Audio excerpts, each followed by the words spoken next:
Question number 12 में हमें बोला गया है एम एक 5x5 इनवर्टिबल मैट्रिक्स है, ओके। एंड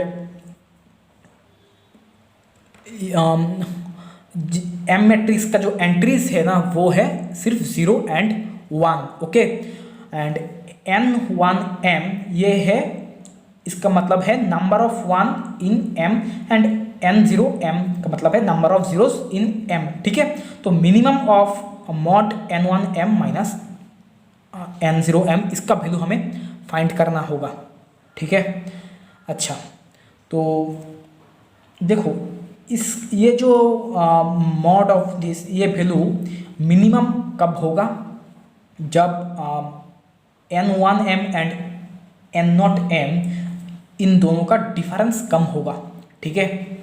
अच्छा, देखते हैं हम। मान लो एक एग्जांपल लेते हैं। मान लो n इक्वल्स टू है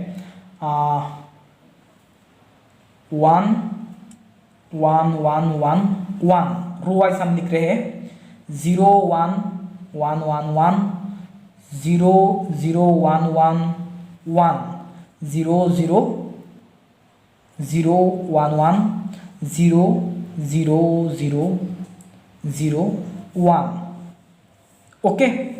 ये एक 5x5 मैट्रिक्स है, ठीक है। अच्छा, इसका जो डायगोनल एलिमेंट्स है सभी 1 है, ओके। अच्छा, तो यहाँ पे टोटल एलिमेंट कितना होगा, 5x5 मैट्रिक्स है, टोटल एंट्रीज कितना होगा 25, ठीक है।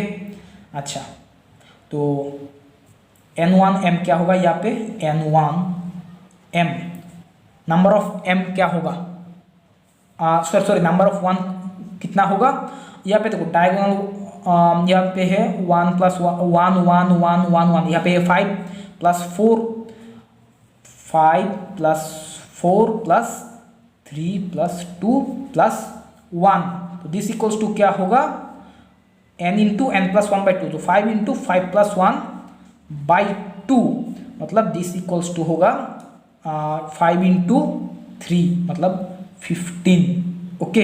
अब n0m ये क्या होगा, 5 × 5 मतलब 25 - 15 होगा 10, ठीक है।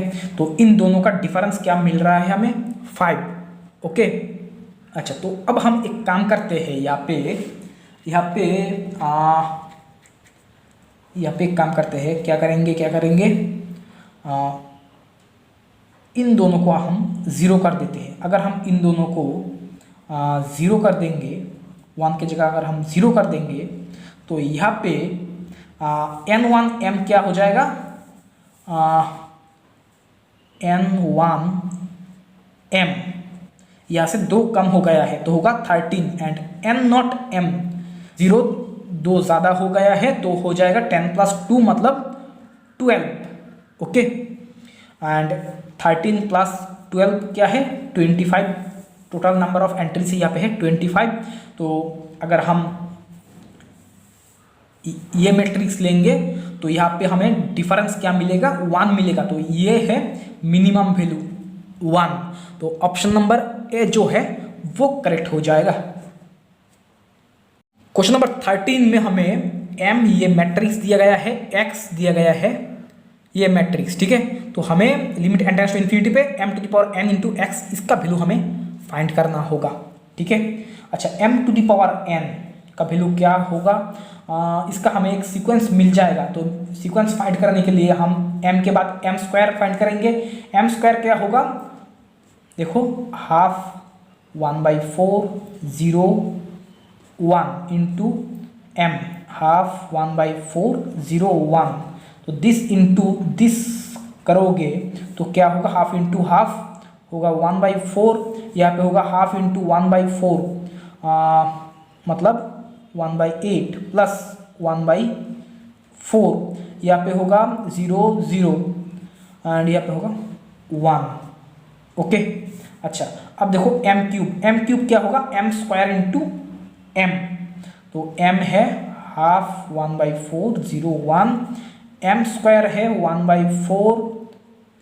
1/4 प्लस 1/8 0 1।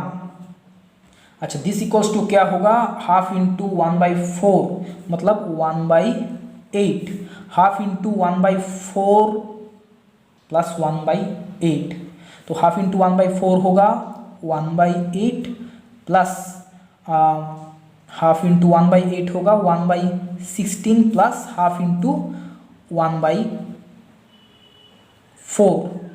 ओके, अब देखो 0 इंटू 1/4 0, 1 इंटू 0 0, 1 इंटू 1 होगा 1। ओके, अच्छा अब एक चीज़ देखो यहाँ पे, इसे हम इस तरह से लिख सकते हैं कि 1/4 को 2 स्क्वायर, एंड इसे हम 1/4 जो है इसे 2 स्क्वायर प्लस 1/8 को 2 क्यूब, यहाँ पे है 0 1। Okay, and this equals to है ये m क्यूब को हम 2 क्यूब, एंड यहाँ पे 1/4 को 2 स्क्वायर प्लस 1/8 को 2 क्यूब प्लस 1/16 को हम 2 टू द पावर 4 इस तरह से लिख सकते हैं 0 1।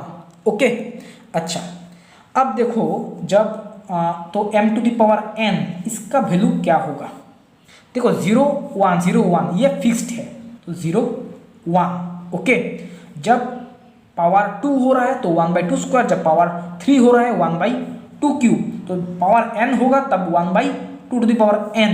ओके, अच्छा तो ये जब पावर 2 है तो 1/2 स्क्वायर से स्टार्ट हो रहा है, जब पावर 3 है 1/2 स्क्वायर से ही स्टार्ट हो रहा है।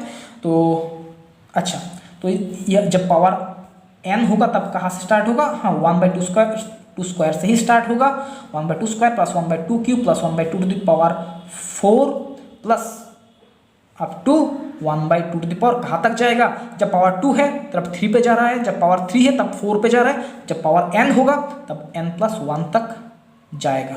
ठीक है, ओके, अच्छा अब देखो ये क्या है, यहाँ पे है 1/2 to the power n 0 1, and ये जो ये एक जीपी सीरीज है, इसका वैल्यू क्या होगा, ये फर्स्ट टर्म क्या है 1/2 स्क्वायर इंटू यहाँ पे रेशियो क्या है 1/2 क्यूब को आप 1/2 स्क्वायर से डिवाइड करो तो क्या होगा हाफ।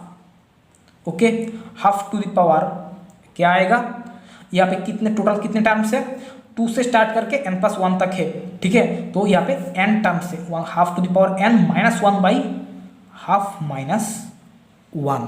ओके, अच्छा तो दिस इक्वल्स टू क्या होगा, दिस इक्वल्स टू होगा half to the power n 0, अच्छा यहाँ पे ये होगा हाफ, यहाँ पे है 1/2 स्क्वायर इंटू यहाँ पे है हाफ, तो हाफ एंड ये जो हाफ स्क्वायर है ये कैंसिल हो जाएगा, यहाँ पे होगा सिर्फ हाफ ही होगा, and 1/2 to the power n -1। Okay, अच्छा m to the power n है ये। अब जब n टेंस टू इन्फिनिटी होगा तब m to the power n का वैल्यू क्या होगा, जब m टेंस टू इन्फिनिटी होगा, limit n tends to infinity होगा, m to the power n equals to क्या होगा 1/2 टू द पावर इन्फिनिटी मतलब 0 हो जाएगा, ये 0, एंड यहाँ पे है 0, ये है 1, तो ये क्या होगा, यहाँ पे है हाफ, ये 1/2 टू द पावर n, ये हो जाएगा 0 -1 मतलब 0 -1 होगा, -1 हो जाएगा, माइनस को आप आगे ले लो तो -हाफ होगा। ठीक है, अच्छा सॉरी ये माइनस नहीं होगा, ये प्लस होगा क्योंकि हाफ -1 है -हाफ। ओके, तो माइनस माइनस हो जाएगा प्लस। ठीक है, अच्छा अब देखो limit n tends to infinity m to the power n into X. Okay, ये वैल्यू क्या होगा, दिस इक्वल्स टू होगा 0 0 हाफ 1, x क्या है, x है 3, सॉरी बाई नहीं है 3 एंड 4 है, x का एलिमेंट है, एंट्री से 3 and 4, and this equals to क्या होगा 0 इंटू 3 0, हाफ इंटू 4 होगा 2, 0 इंटू 3 0, 1 इंटू 4 होगा 4। ओके, तो कौन सा ऑप्शन ट्रू है, ऑप्शन नंबर सी जो है वो करेक्ट हो जाएगा। क्वेश्चन नंबर 34 में हमें x एंड y ये दो n बाई n मैट्रिक्स दिया गया है एंड बोला गया है इसका सभी एंट्रीज रियल होगा, ठीक है। तो कौन सा ऑप्शन ट्रू है वो हमें देखना होगा। ऑप्शन नंबर ए में दिया गया है, बोला गया है P इनवर्स एक्स P, ये एक डायगोनल इन्वर्टिबल मैट्रिक्स है, ठीक है। सॉरी ये डायगोनल मैट्रिक्स है एंड P क्या है, P एक इन्वर्टिबल मैट्रिक्स है, मतलब determinant of P not equals to 0, ठीक है। अच्छा P एक रियल मैट्रिक्स बोला गया है, रियल इन्वर्टिबल मैट्रिक्स है, तो बोला गया है अगर ये डायगोनल है एंड ये रियल इन्वर्टिबल मैट्रिक्स है then there exist a basis of Rn। तो यहाँ पे Rn का हमें एक बेसिस मिले, there is a basis for Rn consisting of eigen vectors of x। अच्छा तो x का जो आइगन वेक्टर होगा वो Rn का बेसिस होगा, ठीक है। अच्छा तो देखते हैं, बोला गया है ये एक डायगोनल मैट्रिक्स है, ठीक है। अच्छा x n बाई n है तो ये भी n बाई n होगा, मान लो n जो है n इक्वल टू 2 मान लो, ठीक है। तो ये एक 2 बाई 2 मैट्रिक्स होगा, a 0 0 b डायगोनल मैट्रिक्स है, ओके। अच्छा p क्या है, p इन्वर्टिबल है, ठीक है। तो अब p कोई एक मैट्रिक्स ले लो, मान लो p इक्वल्स टू है a1 a2 a3 and a4, ठीक है। अच्छा तो यहाँ से आपको p इन्वर्स क्या मिलेगा, 1 बाई डिटर्मिनेंट ऑफ p, ये matrix a4 minus a2 minus a3 a1, ठीक है। p मैट्रिक्स है, p इन्वर्स है ये। अच्छा तो हमें यहाँ से x क्या मिलेगा, ठीक है। अच्छा तो this implies x equals to क्या होगा, p इंटू दिस 0 b, तो p into this and p x equals to p into this into p inverse, ठीक है। अच्छा अब p क्या है, p है ये a1 a2 a3 a4 into a0 0 b, p inverse से 1 by determinant of p a4 minus a2 minus a3 a1, ठीक है। अच्छा अब आप इन तीनों का अगर आप प्रोडक्ट करोगे, this implies x equals to 1 by determinant of p, तो आपको क्या मिलेगा, आपको मिलेगा, आप करके देख सकते हो, तो आपको मिलेगा a1 a4 minus b a2 a3 a3 a4 minus b a3 a4 and यहाँ पे मिल रहा है minus a1 a2 plus b a1 a2 minus a2 a3 plus b a1 a4, ठीक है। अच्छा अब आप क्या करोगे, अब हम यहाँ पे हम रो ऑपरेशन करेंगे, ठीक है। अच्छा अगर आप यहाँ पे सॉरी दिस इक्वल टू नहीं 1 बाई डिटर्मिनेंट ऑफ p, देखो p इसे अगर आप इस मैट्रिक्स के अंदर ले जाओगे तो होगा this by determinant of p, this by determinant of p and this by determinant of p, this by determinant of p। तो यहाँ से आप एक काम करो, ऑपरेशन यहाँ पे आप r1 डैश करो, r1 dash equals to r1 into determinant of p, ठीक है। And r2 dash equals to r2 into determinant of p कर दो, ठीक है। तो ये डिटर्मिनेंट ऑफ p चला जाएगा, ठीक है। एंड नेक्स्ट स्टेप पे हम यहाँ पे जो ऑपरेशन करेंगे वो है r2 dash equals to r2 dash क्या करेंगे, a1 into r2 minus a3 into r1 करो, ठीक है। तो ये जो है यहाँ पे ये कैंसिल हो जाएगा, ठीक है।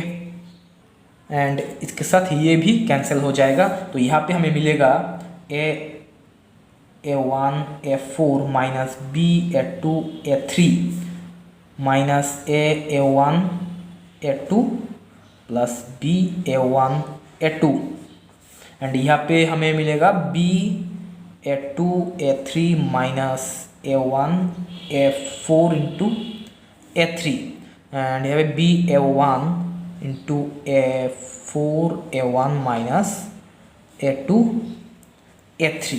अच्छा, अब यहाँ पे आप अगेन रो ऑपरेशन देखो ये एंड ये दोनों सेम है, ठीक है।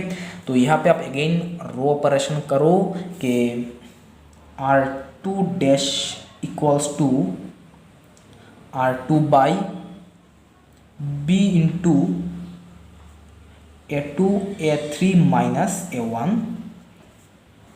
A4, ठीक है। तो यहाँ पे हमें क्या मिलेगा,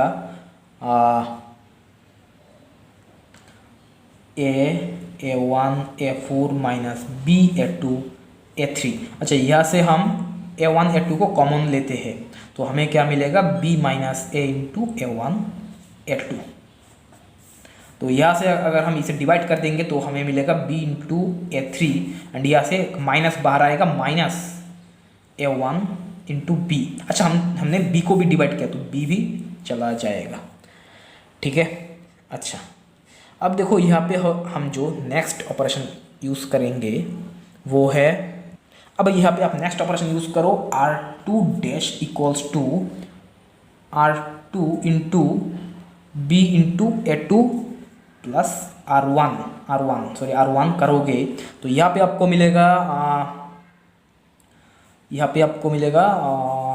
सॉरी R2 डैश नहीं R1 डैश हम कर रहे हैं, सॉरी R1 डैश करोगे तो यहाँ पे आपको मिलेगा A1 इंटू A4, ये कैंसिल हो जाएगा, ठीक है।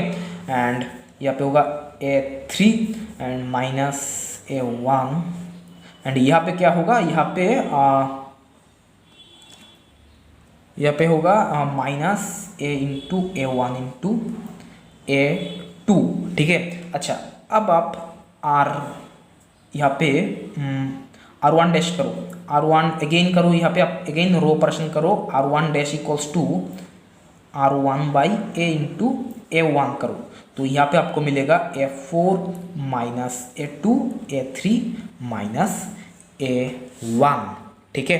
अच्छा, ये जो मैट्रिक्स है इसका रैंक क्या है, ये जो मैट्रिक्स हमें मिला है इसका अगर आप डिटर्मिनेंट करोगे तो आपको क्या मिलेगा, F4 minus A4 A1 minus minus हो जाएगा प्लस A2 इंटू A3। तो यहाँ से आप माइनस को कॉमन लोगे तो आपको मिलेगा A1 A4 minus A2 A3 and ये क्या है, ये है determinant of P and P हमें क्वेश्चन में क्या दिया, ऑप्शन नंबर ए में दिया गया है P इज इन्वर्टिबल, ठीक है। तो इसका मतलब determinant of P not equals to 0, तो इस मैट्रिक्स का डिटर्मिनेंट नॉट इक्वल्स टू 0 आ रहा है, तो इसका मतलब इस मैट्रिक्स का डिटर्मिनेंट, इस मैट्रिक्स का रैंक क्या होगा, रैंक होगा 2, ठीक है। तो मैट्रिक्स का रैंक आ रहा है 2 एंड मैट्रिक्स का डायमेंशन भी है 2, तो दोनों इक्वल आ रहा है, तो इसका मतलब ये जो आइगन वेक्टर होगा वो लीनियरली इंडिपेंडेंट होगा, तो इसका मतलब ये बेसिस बन जाएगा R2 का, ठीक है। क्वेश्चन में दिया गया है n, हमने n इक्वल 2 लिया था तो इसलिए ये जब ये हम n बाई n मैट्रिक्स लेंगे तो रैंक आएगा n, तो ये जो हमें आइगन वेक्टर मिलेगा x का वो Rn का बेसिस बन जाएगा, ठीक है। ऑप्शन नंबर बी में बोला गया है x एक डायगोनल मैट्रिक्स है जिसका डायगोनल एंट्रीज जो है वो डिस्टिंक्ट है, ठीक है, मतलब अलग अलग है। तो एंड हमें दिया गया है xy इक्वल्स टू yx, ठीक है। तो देन y इज डायगोनल, देखते हैं y डायगोनल होगा या नहीं। दिस इम्प्लाइज x है A0 0 B, y क्या है, मान लो y है A1 A2 A3 A4, ठीक है। This equals to y A1 A2 A3 A4 into x है A0 0 B, ठीक है। दिस इम्प्लाइज, इसका प्रोडक्ट करोगे तो क्या होगा, A1 A2 and B A3 and B A4, this equals to A1A, तो A1 यहाँ पे A2 into B, A3 into A3 and A4 into B, okay. अच्छा, दोनों मैट्रिक्स को कंपेयर करोगे तो क्या होगा, ये equal, okay, and B A4 okay. तो अब इन दोनों को कंपेयर करोगे तो क्या होगा, यहाँ से हमें मिल रहा है A इक्वल्स टू B, तो A equals to B, and यहाँ से हमें क्या मिल रहा है, यहाँ से भी मिल रहा है A इक्वल्स टू B। अच्छा, A इक्वल्स टू B क्या होगा, नहीं, A इक्वल्स टू B नहीं होगा। क्यों नहीं होगा, क्योंकि क्वेश्चन में हमें दिया गया है A एंड B ये दोनों डिस्टिंक्ट है, तो इसका मतलब A not equals to B। अच्छा, अगर A not equals to B है तो ये देखो, ये एंड ये इक्वल है, ये एंड ये कब इक्वल होगा, A not equals to B है लेकिन ये दोनों इक्वल होगा, कब होगा, जब A3 इक्वल्स टू 0 होगा, ठीक है। तो A3 इक्वल्स टू होगा 0 एंड यहाँ से A2 भी 0 होगा, ठीक है। तो A3 equals to A2 and A3 equals to 0 होना पड़ेगा, ठीक है। तो हमें Y क्या मिलेगा, Y मिलेगा A1, A2 है 0, A3 है 0, A4, तो यहाँ से हमें Y डायगोनल मिल रहा है, तो ऑप्शन नंबर B करेक्ट हो जाएगा, ठीक है। अब हम ऑप्शन नंबर C को देखते हैं। C में दिया गया है x² is diagonal then x is diagonal, okay. अच्छा, C में दिया गया है x² इज डायगोनल। अच्छा, अब एक मैट्रिक्स ले लो x इक्वल्स टू 1 1 0 -1, क्या ये डायगोनल है, डायगोनल नहीं है, लेकिन x² इक्वल्स टू आएगा 1 0 0 1, ये डायगोनल है, x² डायगोनल है लेकिन x डायगोनल नहीं है, तो ऑप्शन नंबर C इनकरेक्ट हो जाएगा, ठीक है। ऑप्शन नंबर D में बोला गया है if x is diagonal and x y equals to y x then x equals to lambda into I। अच्छा, ऑप्शन नंबर D में बोला गया है x इज डायगोनल, x बोला गया है डायगोनल, ये मैट्रिक्स ले लो, ठीक है। तो यहाँ पे A not equal to B ऐसा कुछ भी नहीं बोला गया है, ठीक है। X Y equals to X is diagonal and हमें बोला गया है X Y equals to Y X for all Y, ठीक है, फॉर ऑल वाई, वाई ये मैट्रिक्स है, ठीक है। अच्छा, for all Y then X equals to बोला गया है लैम्डा इंटू आई, लैम्डा क्या है, lambda belongs to real number. अच्छा, तो यहाँ पे देखो, जब हमने X Y equals to Y x किया है हमें क्या मिला है, b into A3 equals to a into A3, तो यहाँ से हमें मिल रहा है a इक्वल्स टू b हमें मिल रहा है एंड यहाँ से भी a इक्वल्स टू b मिल रहा है। तो फॉर ऑल y बोला गया है इसलिए A3 एंड A2 को हम 0 नहीं लिख सकते हैं, ठीक है। तो यहाँ से हमें मिल रहा है a इक्वल्स टू b, तो x क्या होगा, तो x होगा A0 0 a, ठीक है। अच्छा, x इक्वल्स टू आ रहा है ये x इक्वल्स टू आ रहा है A0 0 a, तो यहाँ से आप a को कॉमन ले सकते हो, तो a इंटू आई होगा, ठीक है। तो a की जगह आप लैम्डा लिख सकते हो, तो x equals to lambda I, a क्या है, a belongs to real number, तो ऑप्शन नंबर D जो है D भी करेक्ट हो जाएगा, ठीक है। तो option number A, B and D are correct, C incorrect. Question number 46 में हमें V1 एंड V2 ये दो कॉलम मैट्रिक्स दिया गया है, M एक मैट्रिक्स दिया गया है जिसका कॉलम्स है ये V1 V2 2V1 minus V2 and V1 plus 2V2, ठीक है। तो हमें बोला गया है number of linearly independent solution of the homogeneous system of linear equation mx equals to 0, मतलब mx इक्वल्स टू 0 ये जो लीनियर इक्वेशन है उसका लीनियरली इंडिपेंडेंट सॉल्यूशन कितना होगा, ठीक है। तो यहाँ पे number of linear independent solution होगा रैंक ऑफ m का रैंक जो जितना होगा उतना ही m का लीनियरली इंडिपेंडेंट सॉल्यूशन हमें मिलेगा, ठीक है। अच्छा, तो m क्या होगा देखते हैं, m इक्वल्स टू V1 क्या है 1 1 0, ओके, एंड V2 है 0 1 1। अब 2V1 माइनस V2 करो तो यहाँ पे होगा 2 1 माइनस 1, V1 प्लस 2V2 करोगे तो होगा 1 3 2, ठीक है।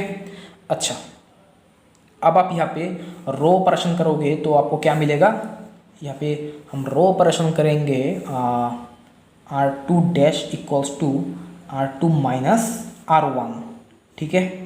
तो यहाँ पे हमें मिलेगा 1 0 2 1, यहाँ पे होगा 0 1 माइनस 1 2 एंड अगेन हम R3 डैश करेंगे, R3 dash equals to R3 minus R2 dash करते हैं, ठीक है। तो यहाँ पे हो जाएगा 0 0 0 0। तो यहाँ पे हमें रैंक क्या मिल रहा है, this implies rank of M आ रहा है 2। तो इसका मतलब 2 हमें 2 लीनियरली इंडिपेंडेंट सॉल्यूशन मिलेगा, ठीक है। तो 2 is the answer of 46। Question number 48 में हमें P एक 7/7 मैट्रिक्स दिया गया है जिसका रैंक है 4 and A belongs to R7, एक कॉलम फैक्टर है ये। तो हमें रैंक फाइंड करना होगा इस मैट्रिक्स का P प्लस A ट्रांसपोज, इस मैट्रिक्स का हमें रैंक फाइंड करना होगा, ठीक है। अच्छा, हम जानते हैं कि rank of A plus B less equals to rank of A plus rank of B, ठीक है। And this is greater than from mod of rank of A minus rank of B, ठीक है, ये हम जानते हैं। अच्छा, अब देखो, तो इसका मतलब this is greater than from this implies rank of P plus A transpose is greater equals to from mod rank of P minus rank of A transpose, okay. अच्छा, अब ये जो है रैंक ऑफ P क्या है, rank of P दिया गया है हमें 4, okay, minus rank of A transpose. अच्छा, A ट्रांसपोज का रैंक क्या होगा, ये बात है। अच्छा, यहाँ पे A दिया गया है क्या, A बिलोंग्स टू R7, ठीक है।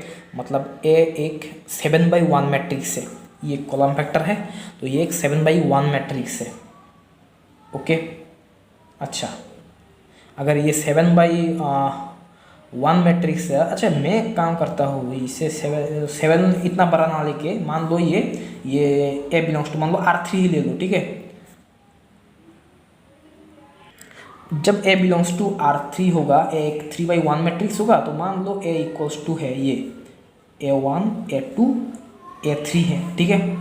एंड तब A ट्रांसपोज क्या होगा, A ट्रांसपोज होगा ये A1 A2 A3, तो A इंटू A ट्रांसपोज होगा ये, एंड तो दिस इक्वल्स टू होगा A इंटू A1, मतलब A1 square A1 A2 A1 A3 A2 into A1 A2 square A2 into A3 and A3 into A1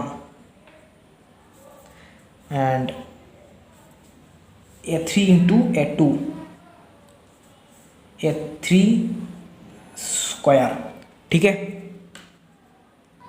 अच्छा, अब देखो यहाँ पे हम क्या कर सकते हैं, यहाँ पे हम रो ऑपरेशन यूज़ करेंगे। क्या रो ऑपरेशन यूज़ करेंगे, R2 dash equals to A1 into R2 minus A2 into R1 करो, तो देखो क्या आता है। A1 स्क्वायर है A1, अच्छा एक काम करते हैं हम, पहले ये ना करके पहले हम R1 डैश करते हैं। R1 डैश क्या करेंगे, R1 dash equals to R1/A, ठीक है, A1। R2 डैश करेंगे R2/A2 एंड इसके बाद R3 डैश करेंगे R3/A3, ठीक है। तो R1 हो जाएगा, फर्स्ट रो हो जाएगा A1 A2 A3, second row A1 A2 A3, third row A1 A2 A3 हो रहा है, ठीक है। अब यहाँ पे आप अगर रो ऑपरेशन करोगे कि R2 dash equals to R2 minus R1 and R3 dash equals to R3 minus R1, तो यहाँ पे हमें जो मैट्रिक्स मिलेगा वो होगा A1 A2 A3 एंड बाकी के सभी एंटर 0 0 0। तो यहाँ पे हमें रैंक क्या मिल रहा है, रैंक मिल रहा है 1 मिल रहा है, ठीक है। तो रैंक ऑफ, तो इसका मतलब रैंक ऑफ ए ट्रांसपोज होगा 1। अब देखो अगर ए जो मैट्रिक्स है, ए जो मैट्रिक्स, इसका अगर सभी एंट्री 0 आ जाता है, मतलब ए एक 0 मैट्रिक्स होता है, तब रैंक क्या होगा, 0 हो जाएगा। तब ये सभी 0 हो जाएगा, तब rank of A transpose equals to हो जाएगा 0, ठीक है। अच्छा, तो जब ए ट्रांसपोज का रैंक होगा 1, तब यहाँ पे होगा 4 - 1, और जब रैंक होगा 0 तो ये होगा 4 - 0। तो this is greater equals to from, ये होगा 3 और ये होगा 4। तो इसका वैल्यू 4 या 4 से बड़ा हो सकता है, और 3 या 3 से भी बड़ा हो सकता है। तो यहाँ पे हमें क्या बोला गया है, क्वेश्चन नंबर 48 में बोला गया है एटलीस्ट इसका वैल्यू क्या होगा, एटलीस्ट होगा 3। तो इसका आंसर होगा 3। क्वेश्चन नंबर 58 में हमें बोला गया है अल्फा बीटा गामा डेल्टा, ये 4 आइगन वैल्यूज है इस मैट्रिक्स का, एंड अल्फा, तो हमें alpha square plus beta square plus gamma square plus delta square का वैल्यू हमें फाइंड करना होगा, ठीक है। ये जो मैट्रिक्स है इसका नाम दे दो ए। अच्छा, यहाँ पे देखो ईच रो सम, ठीक है, ईच रो सम करोगे तो आपको क्या मिलेगा, यहाँ पे 0 प्लस दिस करोगे तो होगा 1, यहाँ पे होगा आ रहा है 1, यहाँ पे आ रहा है 1, यहाँ पे भी +2 - 2 कैंसिल हो गया, 1 आ रहा है। तो ईच रो सम आ रहा है 1, तो एक आइगन वैल्यू होगा 1, ठीक है। एंड यहाँ पे देखो ये रो जो है वो 0 है, तो इसका मतलब डिटरमिनेंट ऑफ ए होगा 0। तो हमें और एक आइगन वैल्यू मिलेगा जो होगा 0, एंड बाकी के 2 आइगन वैल्यू देखते हैं क्या होगा। तो determinant of A minus lambda I करोगे तो क्या होगा, minus lambda 1 0 0 0 minus lambda 1 0 0 0 minus lambda 1 0 -2 1 2 minus lambda, okay. अच्छा, अब ये रो, इस रो से आप माइनस लैम्डा को कॉमन लोगे तो क्या होगा, यहाँ पे होगा 1, तो this row and this column cancel, पे minus lambda 0 -2 1 minus lambda 1 0 1 2 minus lambda, ठीक है। अच्छा, एंड यहाँ पे अगर आप रो ऑपरेशन यूज़ करोगे कि यहाँ पे माइनस लैम्डा को बाहर रख दो, रो ऑपरेशन अगर हम यूज़ करेंगे कि माइनस लैम्डा 0 -2 है, 0 1 2 माइनस लैम्डा है। अच्छा, यहाँ पे हम रो ऑपरेशन यूज़ करेंगे R2 lambda into R2 plus R1 करेंगे, तो यहाँ पे होगा 0 माइनस लैम्डा स्क्वायर लैम्डा -2 होगा, ठीक है। अच्छा, एंड यहाँ पे देखो, यहाँ पे ये रो एंड ये कॉलम कैंसिल, यहाँ से एक माइनस लैम्डा बाहर आएगा, तो माइनस लैम्डा होल स्क्वायर हो जाएगा, दिस इक्वल्स टू का लैम्डा स्क्वायर। तो यहाँ पे सिर्फ ये डिटरमिनेंट रहेगा, minus lambda square lambda -2 1 2 minus lambda, okay. And यहाँ से देखो हम लैम्डा -2 को बाहर ले सकते हैं, कॉमन लेंगे, lambda square lambda -2 minus lambda square 1 1, यहाँ पे होगा -1, ओके। तो this implies lambda square lambda -2। अच्छा, एक चीज़ देखो, यहाँ पे हमने क्या ऑपरेशन यूज़ किया था, lambda into R2 plus R1 किया था, ठीक है। लैम्डा यहाँ पे मल्टीप्लाई किया था, तो इसलिए हमें लैम्डा से डिवाइड करना होगा, ठीक है। अच्छा, तो बाई लैम्डा होगा, तो फिर लैम्डा होगा, लैम्डा स्क्वायर बाई लैम्डा मतलब लैम्डा होगा, ओके, लैम्डा। अच्छा, तो अगर आप यहाँ पे डिटरमिनेंट को ब्रेक करोगे तो क्या होगा, लैम्डा स्क्वायर -1 आ रहा है, ठीक है। तो यहाँ से हमें क्या मिल रहा है, लैम्डा इक्वल्स टू क्या मिल रहा है, तो दिस इक्वल्स टू 0 रख दो, तो लैम्डा इक्वल्स टू होगा 0 2 1 -1, ओके। अच्छा, अब देखो यहाँ से अल्फ़ा क्या है, ये है अल्फ़ा, ये बीटा, ये गामा, ये है डेल्टा।